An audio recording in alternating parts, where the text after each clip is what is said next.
with Olivia. You know how always people have that saying, like 4 or 5 pounds of produce in that bottle of juice. Yeah. I was like, Olivia might be the first I think company to actually be telling the truth. I always like, I see that on labels. They're like 5 pounds of produce in every bottle. I'm like, what?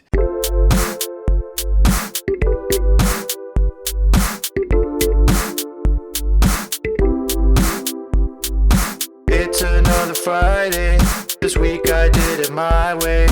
I made lots of juice and now I feel a boost. Baby say, oh, it's the way I make my juice. Pressing fruits and roots. This week I did it my way. Baby say, oh, now let's have some fun. There is nothing greater than Fridays at Goodnature. Ow, ow, ow. What's up, my juice lovers? Welcome to Goodnature Radio, the podcast where juice bar owners come to learn how to run a more profitable juice business. This is your host, Charlie Wetlaufer, with my amazing co-hosts, Chef Ari Sexner and Olivia Esquivel.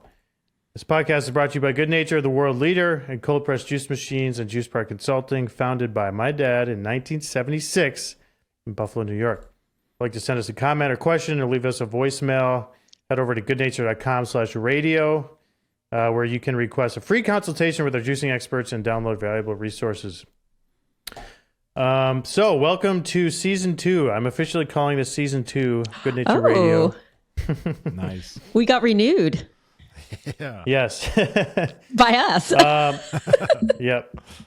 So going forward, the format's going to be a little bit different, where we're going to keep the episodes more targeted towards one specific topic, and the episodes will be shorter. So that should allow us to, I think, deliver more concise information to our audience and publish more frequently. So that being said, the first topic is how much to charge for juice.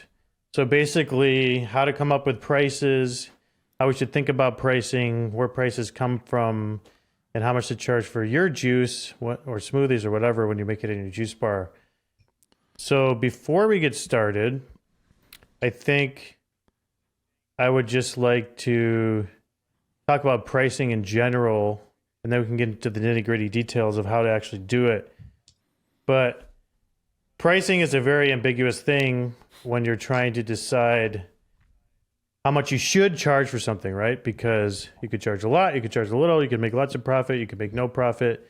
Might be confusing if you read about companies that lose money and are worth billions of dollars, and then other little companies, you might not even know how much money they're making. And you might see somebody charge $10 for a juice, somebody charge $5 for a juice. So you might be totally confused on where this is all coming from. And basically, in economics, pricing is set by supply and demand, right? I mean, that's really where pricing comes from. How much people are willing to pay for something. But then, like theoretically, the less you charge for something, the more customers there are that will purchase it. But then you also need to cover your costs in your business. So today we're going to start with how we even figure out the cost of our juice and kind of work backwards from there. And this is coming from, we always see discussion on our Facebook group about people asking each other, how much do you charge for juice? How much should I charge for this juice? Like, should we charge the same for all juices or different? So let's talk about that later. First, let's start with how we actually cost juice and figure out how much we should charge based on our costs. So Ari, can we start with doing an overview of like food costs, direct labor, packaging, that kind of stuff? Yeah, essentially you could put it into, I always use an Excel sheet, just because it's so much easier. So the biggest challenge is figuring out how much raw produce goes into one bottle of juice. You have that number. It's simply inputting a basic formula into an Excel sheet to be able to figure out those costs. It's a lot of work initially, just doing this testing portion, but it's going to make it a lot easier in the long run. So what I do, I have those numbers, the raw weight in ounces for each produce item. I put it in an Excel sheet so that I could enter the bottle, and it will just multiply each produce by however many ounces I need. And then from there, you just plug in your costs, and you can have an accurate cost of per bottle of because juice. Chef Ari, so you're taking into account what, let's say, what that pineapple, the raw weight of the pineapple before you cut off the crown, what that cost. Because if you take into account just what the part that you grinded and pressed, that's not what you paid for. You paid for the entire pineapple, regardless of whether you're pressing that crown, right? Exactly. Yeah. Yeah. And that's where I see a lot of people mess up, is they'll start pricing out just what they're actually going to juice and not what they completely bought. And so then they're working with an inaccurate food cost. Did I say that? Did I say that right? Yeah. Okay. Yeah. If you're buying something by the pound, Right. but then you're throwing 30% of it away because it's the skin or something, Right. you can't just weigh the part without the skin Right. because you bought it with the skin. Yeah, that makes sense. You're paying for All right, so step one. So Ari, what you're talking about is, from a very basic level, you need to know how much raw produce is going into the juice, because that's the only way you actually know the cost of the juice, right? Yeah. So that's our food cost. That's what in the industry they call the food cost. The cost of the actual food comes from the restaurant industry. They talk about food costs as, the cost of the food on the plate that they give you doesn't include the cost of the waiters and the servers and the kitchen staff and everything. It's just actual food cost. So that's one component of the cost of juice. And then another one is the packaging, bottle, cap, label, right? Yeah. One of the biggest mistakes I see, and Chef, I know you see this too, is when I ask clients or people that are calling, asking for help, like what your food cost is, they include the cost of the label, the cap, the bottle. And Right. I really want people to know that is not what your food cost is. Your food cost is what Chef Ari just explained. It is just the cost of the food going in your bottle. Those other things are important. And when I cost out my recipes, I like to see on my Excel spreadsheet what the food cost me and what my percentage is of that food cost. But then I like to see packaging down below so that I can see, okay, with packaging, this is where I am. But I mean, I can't even put a number on how many people that I talk to that are in the industry that are including their cap, bottle, label, and sometimes even the labor of $10 an hour or $12 an hour or whatever, because they're thinking, well, this is what it cost me to make this juice. And that's not how you cost out the recipe. Just to be clear, all of those costs are important. Yes, they're important, but they are not what food But it's cost not part is. of food cost. Correct. And the reason why you need to know your food cost is because there's a certain amount you have to hit to even have a chance at making any money Right. of just the raw ingredients before you include everything else. Right. So you need to know that separately before you talk about everything else. Right. And Chef Ari, in the regular food industry outside of juice, most restaurants try to aim like under 40, under 35. Food cost is much higher than, what we're seeing in the juice industry. Correct? I was really fortunate enough to work in a casino, a large operation where we had all kinds of operations. And it was really fascinating that you go to a steakhouse, their average is about 50, maybe even 60% food cost. Yeah. Wow. You go to an Italian restaurant, or it's going to be much lower. And you even go to banquets, and I mean, the markup is insane on that. They can run a 15% food cost, which is amazing. 15. And then you have like buffets that are like just sheer numbers. That's all that matters. And they'll run. I remember initially, before they really focused on saving as much money, buffets used to run like a 60 to 70% food cost, but they would do 3,000 covers, Right. so it all depends. Juice bars, 20 to 30% is definitely the key range that you want to be between, whether you're in some area with a lot of disposable income, like parts of LA or New York City versus like someplace in the country. you want to be between that range no matter what, either one of those. So it's very important. And those are, the food cost is so important because that's your variable cost. Those are going to change every single day. Everything else is going to be your fixed cost. You know, your labor's pretty much going to stay the same. Caps, bottle, supplies, utilities should all be fairly consistent throughout. Yeah, there's not much that you can change on those.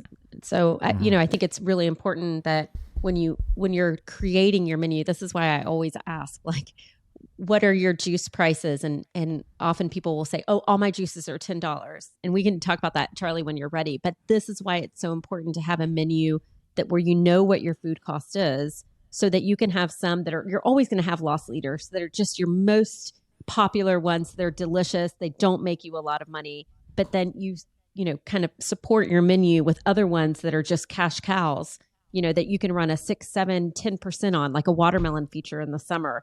And that sort of helps, make it all even in the end. Mm-hmm. Right. Yeah. So then labor costs. So there's direct labor. So if you're literally paying someone by the hour to make juice, mm-hmm. you can definitely factor that into your overall cost of making of the juice. But if it's a fixed cost, like the salary of a manager, you shouldn't ever be factoring that into your juice cost, because whether you make 1 bottle or 100 bottles today, you're still paying that manager the same thing. So if you're paying that manager, let's call it a couple $100 a day, and you only make 1 bottle of juice today, you can't possibly say that bottle of juice costs you $200, right? Yeah, that's why I don't like calculate. I calculate my food costs separately in a labor report. Sorry, I calculate my labor separately of my food cost. I calculate it in its own labor report. That's just your sales divided by how many hours were worked divided by, how much each of those people worked. Because if you start calculating that, juice costs, your juicer is, $10 an hour for that person. Well, I know very well that every juicer is not the same, right? Like the newbie is not going to produce as much as the person that's going to grind it out for me. There's just people that are faster at their job. So I guess it is good to know, but it's not one of those things that I personally calculate when I'm looking at the cost of my juice. Right. Or when you're setting the price, no, I don't. You don't necessarily look at the labor. You just know that's a component of your business that you also have to look at. Yes. But it's not part of how you set the price. No, of the juice. It's part of how I manage the business. Because ultimately, really, like once you have associates in there, most of them, you want to cut labor when you can, but you also have to understand that people need to hit their hours or you're not going to have anybody to work for you anymore. So regardless, like I know that for the most part, I've got to get this guy 40 hours a week. Right. And so I've got to, I would love for him to do as much juice as possible in that time. But if he has a short production list, I'm going to put him on something else. So it's just, I watch my labor very tightly and I do cut people as soon as I can, but I calculate that totally separate in a sales and labor report. And I'm, happy to go through that with anybody that needs help. But for me, I personally don't consider it. I agree with that 100%. Because it makes it so much more manageable. Yeah. Focusing on your food, focusing on your labor, and then thinking about like your overhead as a whole. So you can actually adjust and correct that stuff. Right. Because, say your labor is through the roof.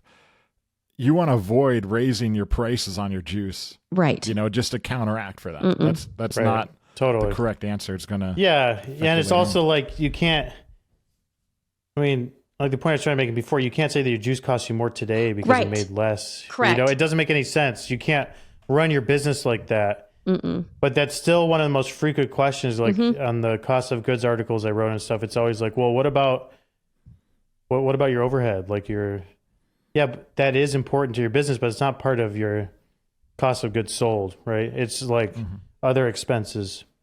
Time I really take labor into consideration when I'm looking at my recipes is if there is one recipe that is very labor intensive and and really what I mean by that is there's a lot of cutting, there's a lot of cleaning, there's, and there's not a lot of yield, right? Like that's the only time where I'm like, God, this has taken us a long time. It's taken them twice as long to make this recipe as it would the other. Then I wouldn't raise up my price of the juice. I would adjust the recipe so that I get a more successful recipe. And then the other thing is should be people, more than likely with varying hourly,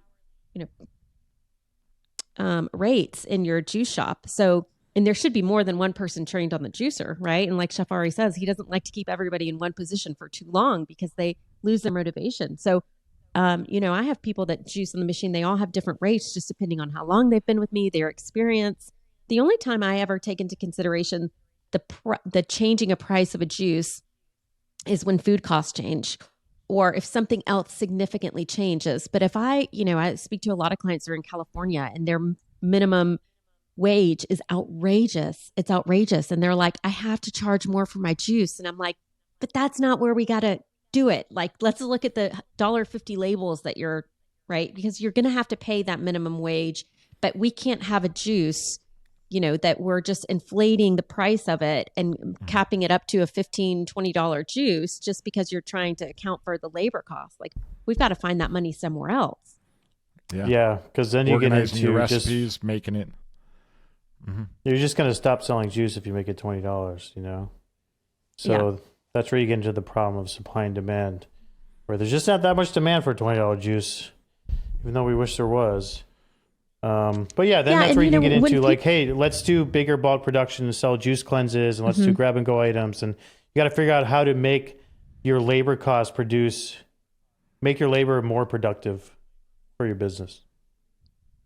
Yeah. And when people in the Facebook group, the Goodnature Facebook group ask like, what's everybody charging for celery juice? Mine and Ari's response is always like, well, what's your food cost? Because that's what it should be based on. The only time I ever really ask that or think that that's an appropriate question is just so that if you want to get, information on what the market can bear. Like for me, I'm in Barcelona right now, walking through the fresh market and watching people with centrifugal juicers, and I'm looking at all the costs. All of the costs were like €250. And I'm like, wow. So, that's what the market can bear here. But that doesn't mean I'm going to go home and charge the US dollars equivalent of $250 for a juice. I'm going to charge whatever it is according to my food cost. Now, what that tells me is that they're juicing in bulk and they have a relatively low food cost for the things that they're juicing. But it is interesting for me to know. Like, I do go to Whole Foods and I look to see, what Suja is charging. Like, it's okay to know what the market can bear as just industry knowledge, but that's not what you should be basing your prices on. That's definitely an important aspect for sure. And I go through the process of how to kind of cost out your recipes. I know it's kind of confusing just to explain it through the steps. We got something working on that is going to make it extremely easy, because I'm a lot more hands-on and visual. So walking through that process and seeing it makes it extremely easy. So just know that we're working on something, but you can also call me and for a consultation and I could walk you through that for free anytime. But you brought up the aspect of, people bringing that up on Facebook, what's everyone charging? In general, it doesn't make sense. But I think locally it's important for sure. Like you mentioned, because that, I think some people start with that step, and then just stop and don't actually figure out their actual costs. Correct. But I think it's something very important to kind of think about either at the beginning and end. If you're thinking about it initially and you have all this local competition that are selling for $8, and then you have to think about when you're creating the recipes, okay, I got to come in at this price point to be competitive in that market.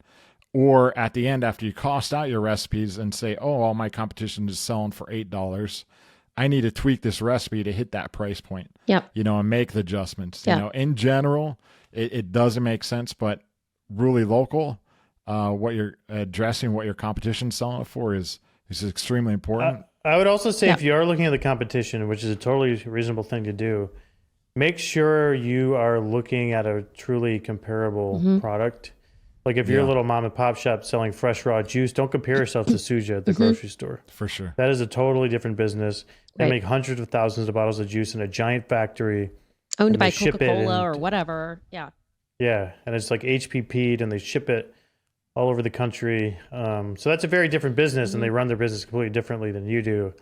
And that's not what people are looking for when they go to a mom and pop juice bar. They're going to buy juice from you because they don't want to buy that from the grocery store. Yeah. So you don't need to Right. think, oh, I've got to have $4.99 juice because that's what they charge for Suja. Right. It's a different product. I think even grocery stores that are selling fresh juice is not your direct competition. No. You know, because their market is really people that are going in to buy groceries, picking up juice. You know, it's very rare and not always the case. A few instances, but that people go to a grocery store just to buy juice and fresh juice and leave. So I think take that with a grain of salt as well, because I've worked with some grocery stores building out their fresh juice program, and I mean, they'll tell you that in most cases, their clients are people that are not familiar with juice. They need to hit a certain price point. You know, maybe not the most elaborate recipes, but they have to hit a certain price point to make it attractive for customers to buy that without looking for it. Well, and those people are comparing what's in that grocery store to a Suja. Right. Yeah. So they've got to hit that $3-4 range. But, you know, I think what Chef's saying is, you know, that's really like making sense for me too, is if you're in, I don't know, let's say you're in a city that has 2 or 3 juice bars and you've taken into account what the differences in those juice bars may be. Maybe there's a glass bottle, maybe one's all organic, maybe one's not. And you're coming up with prices based on your food costs that the retail price would have to be $13-14 a bottle for it to make sense. We're not saying charge $13 or $14 for that to make sense, because that's what your food cost says. What we're saying is, okay, well, if everybody else is 10 or 11 and you're 13, 14, then what can you do? Adjust your recipe. I mean, and I'll tell you, like I've said this before on the pod, that Chef Ari came to Southern Press Juicery, my juice bar, and you know, we've been around for 8 or 9 years now. Our recipes are very successful in terms of taste, tried and true. People come in for their favorites. It's rare that we change a recipe. If we do, we'll, you know, we bring seasonal items back and stuff like that. But I told him, gosh, I really don't know if I want to change my recipes, right? But I need to lower the food cost. He was able to look at our process of making, let's just say, a simple beginner green, apple, celery, spinach, parsley, and lemon. Look at what I was currently paying for. And I think like in one batch, we were doing like 10 pounds of parsley. And Ari was like, I think we can pull back on the parsley. Like the parsley price was like outrageous. But, you know, sometimes it's just good to have, and like I have looked at that recipe for 8 years, you know, but it's like, sometimes it's good to kind of have chef look at it with a different set of eyes and be like, look, you know, you don't need 10 pounds of parsley. If you just pull back on the parsley, which doesn't have a lot of yield, doesn't have a very strong taste, you'll still get that element, you know, in the taste of the juice without driving up your food cost. So right away we changed, you know, what I was doing with my citrus and what I was doing with some of the smaller ingredients like that, like sprouts and parsley. And I think we cut, what was it, Chef, like 10 or 15% off food cost per recipe in a 15-minute conversation. I mean, which is monumental when you're thinking about. It was unnoticeable. Unnoticeable, you know? When you're thinking about going from like a 35% food cost to a, you know, 25. I mean, that's huge for us. And we've always run a large food cost. Huge. I mean, with not even changing the recipe. So not having to have the conversation of, you know, oh yes, this has the same name, but it's a little bit different. You know, and I always tell clients, like, if you need to change the recipe, you need to change the recipe. But there are things that you can do within your production, even the way that you are putting in the produce, like Chef says, always putting your citrus in. Lately, we've been seeing a lot of people that are, you know, going through and peeling. I had a client that was peeling all of the citrus, and it was taking for all of their recipes like 3 or 4 hours just prepping and peeling citrus. And I was like, Chef? He's like, no, you don't have to do that. And the guy was like, oh my God, the amount of money that is saving me from somebody sitting in the back, you know, peeling all of those oranges. So, I mean, 100% have Chef Ari, even if you know what your food cost is, have him look at your food cost and your process. Guaranteed. I mean, there's a way to get it even lower. Yeah, I think another huge aspect is, well, first of all, when I went with Olivia, you know how always people have that saying, like 4 or 5 pounds of produce in that bottle of juice. Yeah. I was like, Olivia might be the first I think company to actually be has telling the it. truth. I always like I see that on labels. They're like 5 pounds of produce in every bottle. I'm like, what? That's not even possible. They'd be losing so much money. if that No, were it's true. possible at Southern Fresh Juicery. It's let me possible in tell some you. cases. Yeah. But like run an operation, you have to be an expert in so many different fields. Yeah. You know, marketing, social media, the kitchen, costing, everything, and it's very easy to go ahead and, you know, just kind of brush over an aspect like the food cost, you know, where someone has an operation, they kind of take in their competitors' pricing and just guesstimate and just skip the food cost and are successful. It happens a lot. But in the long run, it's going to catch up. You know, when you expand and replicate your process in different areas. So, I mean, this is such an important aspect to not just brush under the rug and address it and make sure everything's running smoothly before you start expanding, because it could work, but in the long run, it won't. Yeah. So I just want to clarify. So what this means is, say you're targeting 20 to 30% food cost. So the very high end, 30%. If you're trying to hit a $10 price point, that means the maximum you can be spending on ingredients is $3. That's what that means. Mm-hmm. So you're going to try to hit $2 to $3, which is 20 to 30% of that $10. And if you can get lower than that, you can lower the price. One thing I wanted to touch on, Olivia, I know you've mentioned in the past that you don't think people should necessarily just charge the same for all recipes. Right. Yeah, I feel really strongly about that. I just think from even just a consumer behavior standpoint, like, you know, you go to the grocery store and you're shopping for, I mean, hopefully there's no hardcore vegans listening and get mad at this example, but you're shopping for meat, right? You can buy, not all meat is the same, right? Like you can buy filet mignon for $24 for a set of 2, or you can buy a lower end cut of meat for, you know, $7.99. And there's a reason why there's a difference. There's a difference in quality. There's a difference in food cost. There's a different customer. So in my opinion, if every single bottle you have is $10 or $9 or $9.50, I think it, what's the word I always use? Like, I think it sort of deflates the really nice, expensive, complicated recipes. I think it just sort of like cheapens those. And then I think it like kind of inflates the ones that are a low cost, right? Like a simple watermelon and basil or watermelon and rosemary, or something like that in the summer. It's like, if it were me, if I've got 10, you know, if I'm walking in and all juices are the same at $10, I'm going to go for the most expensive one. I'm not going to go for a watermelon rosemary at $10. I'm going to go for a kale, celery, you know, spinach, sprouts. Like, I'm going to go for the hardcore because I want to get more bang for my buck. That's just natural consumer behavior. And then also, I just think it creates a nice entry point, you know, like, and guests talk that way too. Like, they'll come into the juice bar and they'll say, how much is your juice? And I'm like, well, I like to say our juice ranges from 4 to 11. And I think that right away just breaks down the barrier of so many people who want to be healthy, quote unquote, but just assume it's going to be super expensive, you know, right out the gate, and that it's not going to be doable for it to be an everyday thing for them. So I like to include things that have a lower food cost. And by the way, I make more money on a $6 juice with a, you know, 8, 9, 10% food cost than I do on a $12 juice with a 30% food cost. So either way, the profitability, it works better for me. But I just think, you know, even just for people that don't have the money, or like I see a lot of teeny boppers coming in and they just want to say they went to the cool juice bar. They want to post something on Instagram, but they don't have $11 to spend.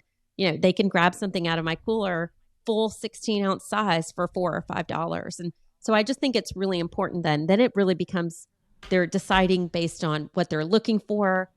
Most of the time they're going to go for a higher juice anyways. We've just broken down the barrier of that fear of cost. Yeah, but I'd just like to add that I think also there's this attitude of eliteness, right? Cold pressed juice bars, like, oh, I'm not going to pay $10 for a juice. Yeah. And you do feel that way if you walk in and the lemonade is $10. Right. And so is the green juice. You're like, why would I pay $10 for lemonade? Yeah. It's just lemon juice and water. Right. And a little bit of whatever they use to sweeten it with. Like that does feel like a ripoff. Yeah. And then it does give me kind of a bad feeling about the juice bar. And I think that I don't know if you see that, Yeah. you're like, well, how are they pricing everything else? Mm-hmm. Yeah. Like, is everything just a total ripoff here or just this, right? Yeah. That's what goes through my mind. Right. Yeah.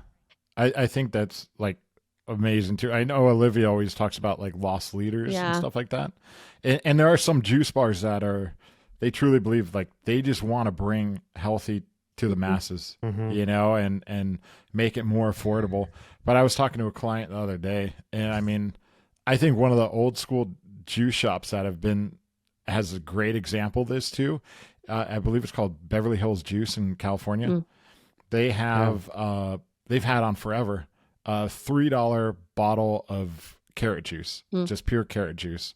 And I think that's such an awesome aspect, especially in Beverly Hills. You know, Yeah.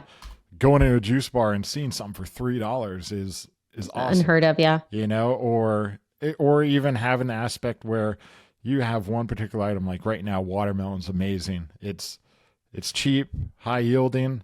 I mean, why can you not sell that for such a cheap price? Right. To get people in the door, or even run it. I mean, if you're afraid of running it consistently, that it's going to eat away your costs. You know, run it as like Watermelon Wednesday. You know, and just sell it for a couple bucks on every Wednesday. Get people in the door. You'll be surprised on how much other stuff people buy. You know, just by getting in the door for that. Funny story about Beverly Hills Juice. So the founder, David Otto, he has a juice bar in Tokyo. I think it's called like David Otto Juice or something. Because I believe he moved to Japan and he has a juice bar in Tokyo. I stopped in there once.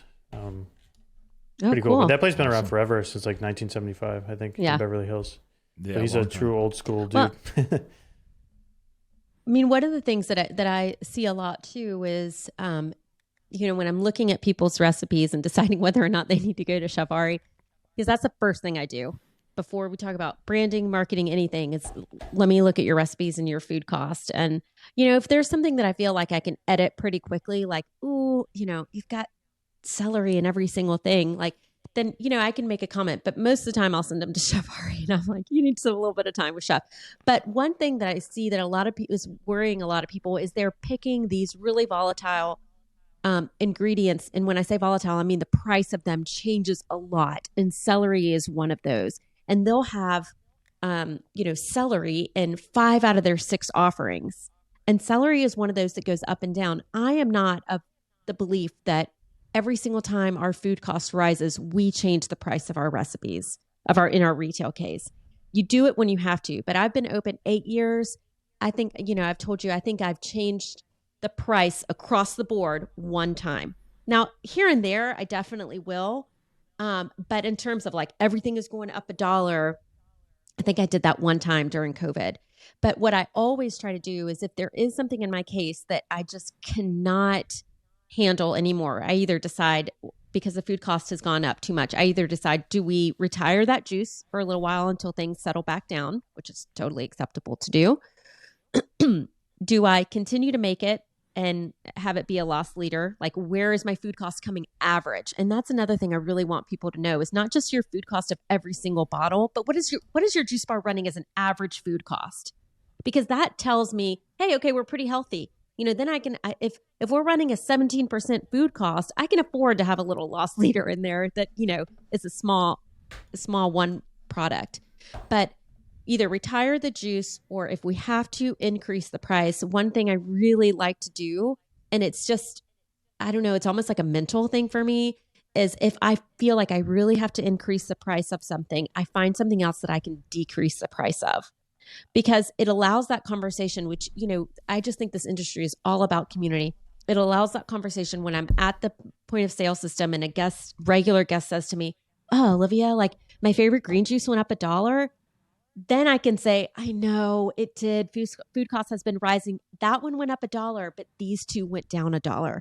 And I think it just shows that, you know, you're watching your numbers, you care about your community. You're not just ripping everybody off, but you're making business decisions. And at that point, you know, I think the guest looks at you and is like, all right, fair enough. Sucks for me that the one I love went up $1, but at least like she's running what's the word? I guess like an honest business of not just going to jack everything up. Now, maybe you can't reduce the price of something, but you can introduce, an enhanced water, or like I said, a summer feature. Like there's some guests like during apple season that just get insane prices on apple, and they'll just do a nice cider that they can run super inexpensive. So just make sure you're finding a nice balance in the retail price.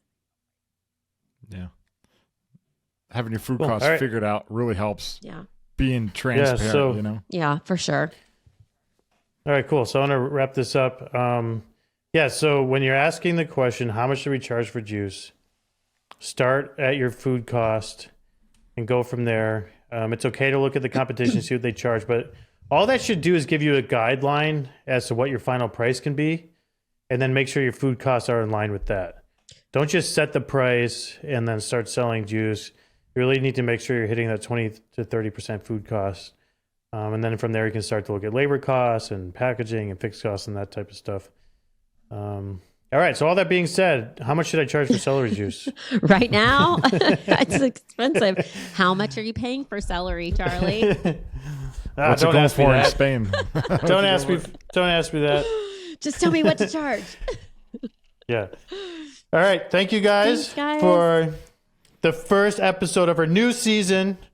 And we'll do I've got a few voicemails from customers. We can do a separate episode where we go over, answer audience questions. Awesome. So look for that to drop soon. All right. Thanks, everybody. Adios. Bye, guys. See ya. Bye. It's another Friday. This week I did it my way. I made lots of juice, and now I feel a boost. Baby say, oh, it's the way I make my juice. Pressing fruits and roots. This week I did it my way. Baby say, oh, now let's have some fun. There is nothing greater than Fridays at Goodnature.